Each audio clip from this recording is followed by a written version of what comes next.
నమస్తే, welcome to our channel. Obulapuram అక్రమ mining కేసులో ఇప్పటికే 5గురికి శిక్షలు ఖరారు చేసింది. మరి ఈ కేసులోనే ఆరోపణలు ఎదుర్కొంటున్న శ్రీలక్ష్మి 2022లో తెలంగాణ హైకోర్టు ఈమెకి విముక్తి కల్పించింది. ఈ నేపథ్యంలో ఇప్పుడు సుప్రీంకోర్టు ఏదైతే తెలంగాణ హైకోర్టు ఇచ్చిన తీర్పుని కొట్టేస్తూ ఉత్తర్వులు ఇచ్చింది. దీనిపైన పూర్తిగా విశ్లేషించడానికి మనతో పాటుగా ఉన్నారు సీనియర్ జర్నలిస్ట్ డివి శ్రీనివాస్ గారు. సార్ నమస్తే. నమస్తే సార్, ఓబుళాపురం అక్రమ మైనింగ్ కేసులో అప్పట్లో పలు ఆరోపణలు ఎదుర్కొన్నారు ఐఏఎస్ శ్రీలక్ష్మి గారు. మరి 2022లో ఆమె క్వాష్ పిటిషన్ దాఖలు చేసుకోగా ఈ కేసు నుంచి ఆమెను తప్పించింది తెలంగాణ హైకోర్టు. మరి మొత్తానికి సిబిఐ కోర్టు దీన్ని కౌంటర్ దాఖలు చేస్తూ సుప్రీంకోర్టును ఆశ్రయించగా మరి ఈ రోజు చూసుకున్నట్లయితే దీనిపైన తీర్పు వచ్చింది. మరి మొత్తానికి ఐఏఎస్ శ్రీలక్ష్మిని మళ్ళీ విచారించాలని చెప్పి ఏదైతే సుప్రీంకోర్టు ఆదేశాలు ఇచ్చిందో దీన్ని ఏ విధంగా చూడాలంటారు? మరి ఈ కేసులో ఆమెకి శిక్ష పడుతుందంటారా? ఏమంటారు మీరు?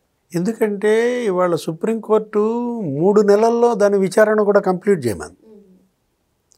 ఎంత సీరియస్గా ఉందో ఆ ఒక్క ఇష్యూలోనే మనకు కనపడుతుంది.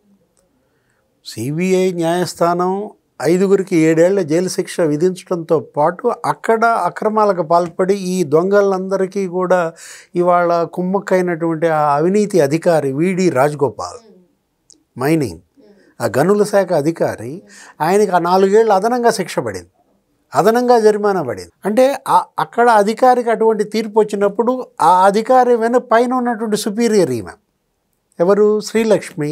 ఇవాళ గనుల శాఖ కార్యదర్శిగా ఆ రోజు ఆమె ఇచ్చిన జీవో, నోట్ ఫైల్లోనేమో క్యాప్టివ్ అని ఉంది, జీవోలోనేమో క్యాప్టివ్ అనేది ఎత్తేసారు. ఎవరు ఎత్తేసారు?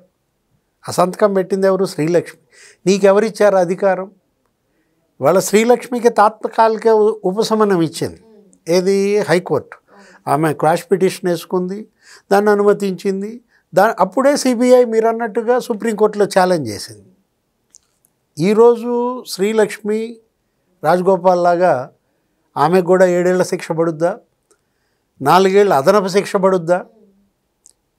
ఎందుకంటే ఓబుళాపురం మైనింగ్ కంపెనీకి ఆ రోజు అనుమతులు ఇచ్చింది ఈమె. గాలి జనార్దన్ రెడ్డికి తవ్వుకోమని ఆదేశాలు ఇచ్చిన దాంట్లో ఈమె లంచాలు తీసుకున్నారని అభియోగం, మీడియా కథనాలు. దగ్గర అప్పుడు ఆ పైన సంతకం పెట్టినందుకు 86 లక్షలు ఏమో తీసుకుందన్నారు. ఆమె జైలు శిక్ష అనుభవించారు. ఆ తర్వాత బయటకు వచ్చారు, బెయిల్పై బయటకు వచ్చారు. ఆ రోజు చూసాం 88 బ్యాచ్ ఈమె, 1988 బ్యాచ్. ఇప్పుడు గతంలో మనం చూసాం తెలంగాణ సీఎం, అక్కడ సిఎస్గా పనిచేసిన శాంతకుమార్, కేరళ చీఫ్ సెక్రటరీగా పనిచేసిన మహిళ. ఎంతమంది మహిళా అధికారులు లేరమ్మా?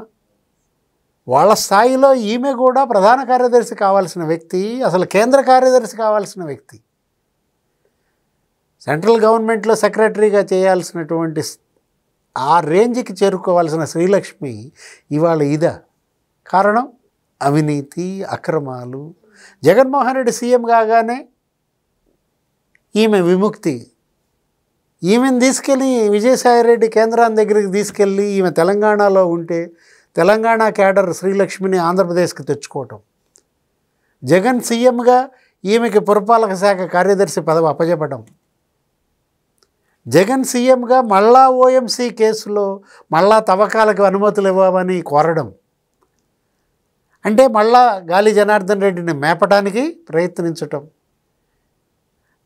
అంటే మళ్ళా రెండో ఓఎంసీ ఏది మీరు చెప్పింది ఇవాళ గాలి జనార్దన్ రెడ్డి ఈ కేసు, అది రాజశేఖర రెడ్డి హయాంలో అక్కడ జరిగినటువంటి ఆ తవ్వకాలు. 68 హెక్టార్లు ఆయనకి లీజుకి ఇవ్వటం, 2 టీఎంసీలు నీళ్ళు ఇవ్వడం, 10,000 ఎకరాలు బ్రహ్మణి స్టీల్కి ఇవ్వడం, 4,000 ఎకరాలు కడప ఎయిర్పోర్ట్కి ఇవ్వడం. దానికి ఫలితంగా ప్రతిఫలంగా క్విడ్ ప్రోకో గాలి జనార్దన్ రెడ్డి జగన్ మీడియా సాక్షిలో 120 కోట్లు పెట్టుబడి పెట్టడం. అంటే ఇవాళ సాక్షి ఛానల్, సాక్షి పత్రిక డబ్బులు ఎవరి? గాలి జనార్దన్ రెడ్డి, ఇనప ఖనిజం డబ్బులు. ఎంతమంది చనిపోయారమ్మా?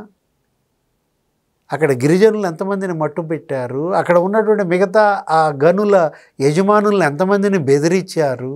ఎంతమందిని జైళ్ల పాలు చేశారు? వీళ్ళ లారీల కింద పడి ఎన్ని వందల మంది చనిపోయారు?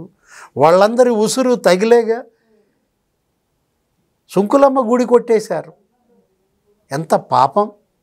గుడిని కొట్టేస్తారు. ఆ రోజు గిరిజనులు కాళ్ళ వెళ్ళబడ్డారు, అమ్మవారి జోలికి వెళ్ళొద్దన్నారు. కానీ ఆ గుడి ఆ గుట్ట కింద ఉన్న ఇనుప ఖనిజంపై కన్నేసి ఆ ఇనుప ఖనిజం తవ్వేశారు, గుడిని కూల్చేశారు. సుంకులమ్మ ఇవాళ శాపం తగిలిందా వీళ్ళందరికీ? గాలి జనార్దన్ రెడ్డి న్యాయమూర్తిని అడుగుతాడు ఏమని, నేనంత చారిటీ చేశాను, సేవా కార్యక్రమాలు చేశాను, ఇవాళ వాళ్ళకి అక్కడ యువతకు ఉపాధి కల్పించాను, నాకు తగ్గించమంటే న్యాయమూర్తి ఒకే మాట అన్నారంట, అసలు నిన్ను 7 ఏళ్ళు జైలు కాదు యావజ్జీవం ఎందుకు వేయకూడదన్నారు. ఇప్పుడు శ్రీలక్ష్మి ఇవాళ 7 ఏళ్ల జైలా యావజ్జీవమా? ఎందుకంటే సుప్రీంకోర్టే కాదు, అసలు కింద కోర్టుల దగ్గర నుంచి హైకోర్టు దగ్గర నుంచి నీకు అవినీతి కుంభకోణాల్లో ఎవరిని క్షమించే ప్రసక్తే లేదంటున్నారు. ఇవాళ శ్రీలక్ష్మి ఉదంతం, విడి రాజగోపాల్ ఉదంతం ఇవాళ ప్రతి ప్రభుత్వ అధికారికి ఒక గుణపాఠం. దోపిడి దొంగలతో కుమ్మక్కై ఇవాళ అతనేదో ముఖ్యమంత్రిగా ఉన్నాడు కదా అని చెప్పి ఇంకో 30 ఏళ్ళు ఆయనే సీఎంగా ఉంటాడని ఈలోపు ఏదో దోచేద్దాం తుడిచేద్దాం అనుకుంటే జైలు.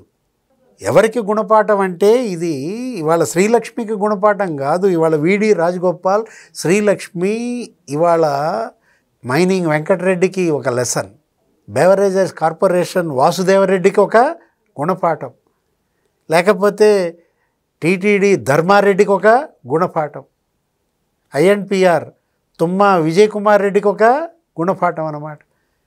అరే ఎంత దోచేశారు అసలు. జగన్ మత్తులో పడి వీళ్ళ కెరీర్ను నాశనం చేసుకోవటమే కాదు, ఆ అవినీతి సొమ్ముకు కక్కుర్తుపడి వాళ్ళ కుటుంబాలని వాళ్ళ దోషులుగా ప్రజల ముందు నిలబెట్టారు. అసలు ఎలా తలెత్తుకు తిరుగుతారమ్మా? ప్రజల ముఖం ఎలా చూస్తారు? సార్ ఈ తీర్పు దాదాపు 14 ఏళ్ల తర్వాత వచ్చింది సార్. మరి ఇప్పుడు గత ప్రభుత్వ హయాంలో అక్రమాలు ఎవరైతే దౌర్జన్యాలు చేశారో ఈ తీర్పుని బట్టి వాళ్ళందరూ కూడా బెంబేలెత్తిపోతున్నారు.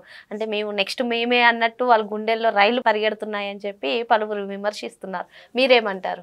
అంటే వాళ్ళేమో బెంబేలెత్తుతున్నారు, జనమేమో హర్షాతిరేకాలు వ్యక్తం చేస్తున్నారు. ఇది ప్రజాధనం. ఏది ఇవాళ ఇనప ఖనిజం అనేది ఇవాళ ప్రజాధనం. ఇవాళ భూమాత నేర్పించారమ్మా వీళ్ళు, భూగర్భాన్ని కొల్లగొట్టారు, దాని ఫలితం అనుభవిస్తున్నారు అన్నమాట. వీళ్ళకి ఎటువంటి సానుభూతి జనంలో రాదన్నమాట. ఎందుకంటే ఇవాళ తీర్పు ఆలస్యమైన తీర్పు మాత్రం ఖాయం. మనం ఇవాళ అనుకుంటాం అదే న్యాయం గెలిచింది, ప్రజాస్వామ్యం గెలిచిందనమాట.